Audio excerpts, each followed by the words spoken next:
तो ये थी रिपोर्ट हमारी रंग बिरंगे मनमोहक फूलों पर, जो कि जहां हमारे जीवन को सुगंधित बनाते हैं, वही किसानों के जीवन में भी अतिरिक्त आय से ये फूल खुशबू ला रहे हैं, सुगंध ला रहे हैं। तो चलिए इस पर हम बात करेंगे और आप हमें ज़रूर कॉल करें, व्हाट्सएप करें, ईमेल करें या फिर हमारे टोल फ्री नंबर पर कॉल भी कर सकते हैं।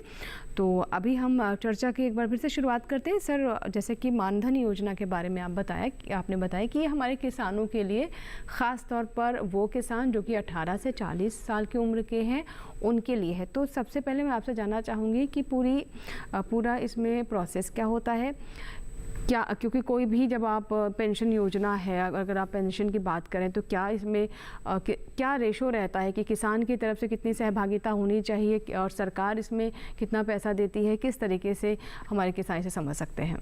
जी बिल्कुल, जैसा कि मैंने बताया अपनी चर्चा में कि 18 से 40 वर्ष के जो किसान हैं वो इसके पात्र हैं। लघु और सीमांत का मतलब 2 हेक्टेयर या किसान ही होने चाहिए, कम जमीन, जी किसान ही होने चाहिए। और स्वैच्छिक है, जो भी किसान रुचि रखते हैं वो इसके पात्र हो सकते हैं। उनको एक आधार कार्ड, अपना बैंक की पासबुक और ज़मीन के कागजात, खसरा खतौनी या जो भी पेपर है, रजिस्ट्री वगैरह, वो लेकर के कॉमन सर्विस सेंटर जो है, जन सूचना केंद्र होते हैं गांव में, आसपास के कस्बे में मिल जाते हैं, वहां पर जाके वो अपना रजिस्ट्रेशन करा सकते हैं। और 18 से 40 वर्ष का मतलब 18 वर्ष का अगर कोई किसान इसका लाभ लेना चाहता है तो उसको शुरुआत में जो पैसे देने होंगे 55 रुपये प्रति माह उसको देने होंगे, और 55 रुपये अंशदान सरकार उसमें डालती है। तो यानी उसका जो खाता बनेगा उसमें 110 रुपये महीने के हिसाब से जमा होते रहेंगे, हमेशा उसका यही चलेगा। ऐसे ही मान लो 40 वर्ष की उम्र का कोई किसान इसको ज्वाइन करता है तो उसको 200 रुपये प्रति माह देने होंगे, और 200 रुपये सरकार की तरफ से, कृषि मंत्रालय की तरफ से उसके खाते में जोड़ेंगे, यानी 400 रुपये प्रति माह। और जब उनकी उम्र 60 वर्ष होगी, 60 वर्ष की उम्र के बाद कम से कम 3000 रुपये प्रति माह किसानों को पेंशन चालू होगी। तो ये योजना है, और खासकर बुढ़ापे को ध्यान में रख के, क्योंकि ओल्ड एज में किसान भाई उतना मेहनत नहीं कर पाते, काम नहीं कर सकते, तो कम से कम 3000 रुपये महीने उनको। और इसे हम मानधन योजना कह रहे हैं, मतलब साफ है कि किसी भी उम्र के पड़ाव में हमारे किसान हो वो सम्मान का जीवन जी सके, चाहे वो खेतों में उस वक्त काम करने में सक्षम हो या ना हो, लेकिन ये उनकी परिश्रम का ही फल है जो कि उन्हें उन सालों में प्राप्त होंगे।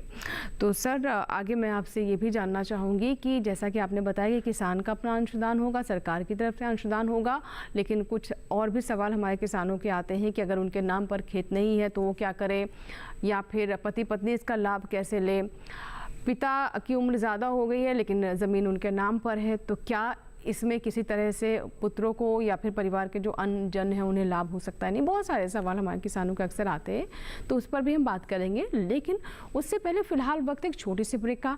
आप अपने प्रश्नों के साथ तैयार रहें, हाजिर होंगे छोटी सी ब्रेक के बाद।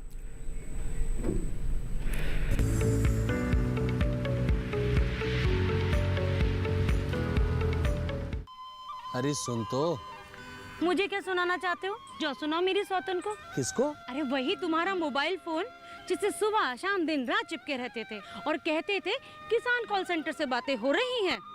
अच्छा ये बात है। हाँ, क्यों, क्या हुआ? अब बात नहीं होती क्या? अब तो झट से बात हो जाती है। ऐसा क्या?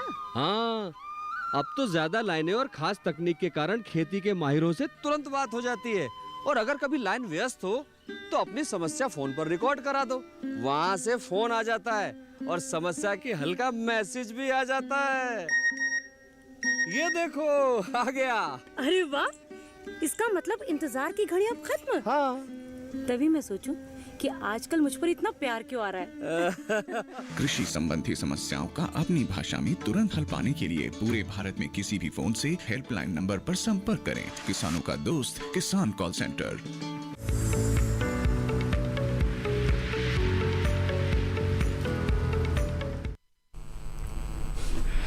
और चलिए अब बात करते हैं हमारे एक दर्शक से जिन्होंने हमें कॉल किया भी हेलो किसान में। पहले हमारे आज के कॉलर हैं विशाल सैनी हैं, जिन्होंने राजस्थान के बूंदी से हमें कॉल लगाया है। विशाल जी, स्वागत है हेलो किसान में, बताएं क्या प्रश्न है? विशाल जी, मुझे सुन पा रहे हैं? विशाल जी, आगे हम आपसे बात करें उससे पहले अनुरोध है मेरा कि आप टेलीविज़न को म्यूट कर दें।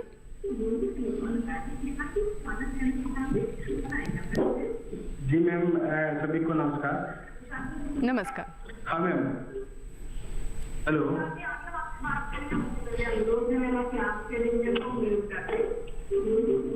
ठीक है मैम, हेलो। जी धन्यवाद विशाल। हेलो। जी विशाल, शुक्रिया। अब अपना सवाल बताएं, अब हम आपको स्पष्ट सुन पा रहे हैं। मैम सभी को नमस्कार। मेरा विषय पुलों से संबंधित है। जी मैं सर से जानना चाहता हूँ कि अगर गवर्नमेंट सर्टिफाइड कोई ऑनलाइन शीट प्रोसेस करवाता है तो कृपया करके वो वेबसाइट या साइट बताइए। सर, ये मैं क्या कहना मतलब आप ट्रेनिंग के बारे में जानना चाहते हैं विशाल जी? हेलो, मेरे ख्याल से अपना बीज को सर्टिफाइड कराना चाहते हैं तो उसका तो प्रोसीजर है लंबा, और हो सकता है ट्रेनिंग के बारे में भी हो। हाँ, नहीं सर्टिफाई कराना चाहते हैं बेचने के लिए पैदा करके। तो उसके लिए इनको एनएससी से मिलना पड़ेगा, वो पूरा इनको रास्ता बताएंगे, या किसी एनएससी के थ्रू ही पैदा करेंगे। एनएससी ना फार्मरशिप ग्रो करवाती है, फूल पैदा करवाती है सीड, तो फिर एनएससी उसको खरीदती है।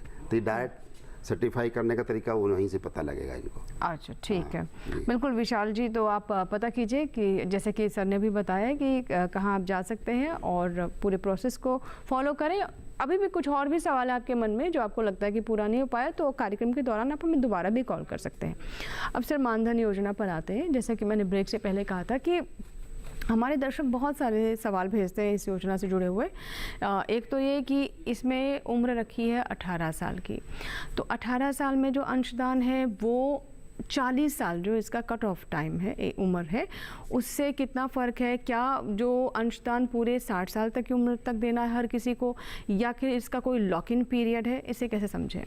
60 साल की उम्र तक पैसा, चाहे आप 18 में कराएं चाहे 40 में जी कराएं। हाँ बिल्कुल, इसीलिए मैंने कहा ना, जैसे 18 साल, हाँ 55 रुपये देने मात्र 18 साल की उम्र में अगर चालू करते हैं हर महीने, और मान लो आप 40 साल की उम्र में चालू करते हैं तो 200 रुपये प्रति माह किसान भाइयों को अंशदान देना होगा, तो उससे वो कवर हो जाता है और उतना ही सरकार के कोष से पैसा उसके खाते में जमा होता है। तो ये है इसके बारे में। दूसरा, कोई ऐसी योजना दूसरी, चाहे वो श्रम मंत्रालय की हो या कहीं, उसका लाभ किसान भाई नहीं ले रहा हो, मतलब किसी एक योजना का लाभ लिया जा सकता है। तो पेंशन योजना खासकर हम जो चर्चा कर रहे हैं किसानों के लिए है, और इसमें ज़मीन के कागजात और उसके अलावा ज़्यादा ज़रूरत नहीं होती। लेकिन कोई ऐसे किसान हैं जो मान लो कोई दूसरा व्यवसाय भी कर रहे हैं, वकील भी है, डॉक्टर भी है, ऐसे लोगों के लिए ये नहीं है, यानी टैक्स या इनकम टैक्स वगैरह पे करते हैं जी, तो वो थोड़े और सर ये क्या ऑनलाइन भी अप्लाई कर सकते हैं इसके लिए, या फिर आपको जाना पड़ेगा? शुरू में तो कॉमन सर्विस सेंटर में जाना पड़ेगा, और पहला जो किस्त है वो नगद भुगतान उसका करना होगा। वहाँ पर उनका एक यूनिक आईडी बनेगी, उनको एक कार्ड मिल जाएगा प्रिंट होके, तो उस पर वो ऑनलाइन अपने हिसाब से पे कर सकते हैं हर महीने। ठीक है सर।